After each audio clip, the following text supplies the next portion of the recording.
Champions ট্রফিতে অস্ট্রেলিয়াকে 4 উইকেটে হারিয়ে ফাইনালে ভারত।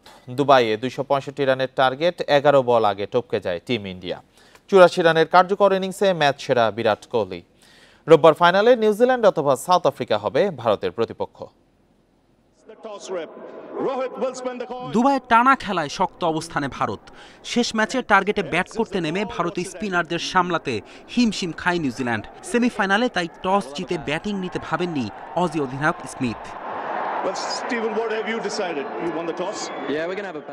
ম্যাথিউ শর্টের জায়গায় সুযোগ পাওয়া কুপার কনলি ওপেনিংয়ে ব্যর্থ। 9 বল খেলে ফেরেন শূন্যতে। আরেক ওপেনার ট্রাভিস হেডের ঝড়ো ব্যাটিং, 39 করে পাওয়ার প্লেতেই থামেন হেড।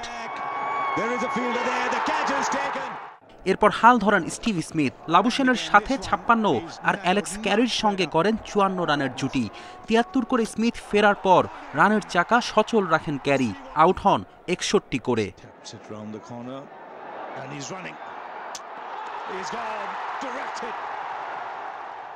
শেষ 10 ওভারে অস্ট্রেলিয়া তোলে মাত্র 51 রান, আর তাই ভারতকে ছুড়ে দেওয়া যায়নি বড় টার্গেট। মোহাম্মদ শামির 3 উইকেট, বরুণ ও জাদেজার জোড়া শিকার। 265 রানের টার্গেট মামুলি হয়নি দুই ভারতীয় ওপেনার দ্রুত ফেরায়। গিল 8 ও রোহিত আউট 28 করে।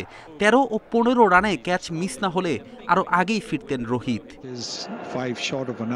এরপর শ্রেয়াস আয়ারের সঙ্গে 91 রানের জুটি গড়ে ম্যাচের নিয়ন্ত্রণ নেন বিরাট কোহলি। শ্রেয়াস করেন 45 রান। 50-র পর ম্যাক্সওয়েল কোহলির ক্যাচ না ফেললে অস্ট্রেলিয়া ম্যাচে ফিরতে পারত। 52তম ওয়ানডে সেঞ্চুরি থেকে 16 রান দূরে থাকতে আউট হন কোহলি। সেঞ্চুরি মিসের আক্ষেপ থাকলেও ম্যাচ জয়ে বড় অবদান তার।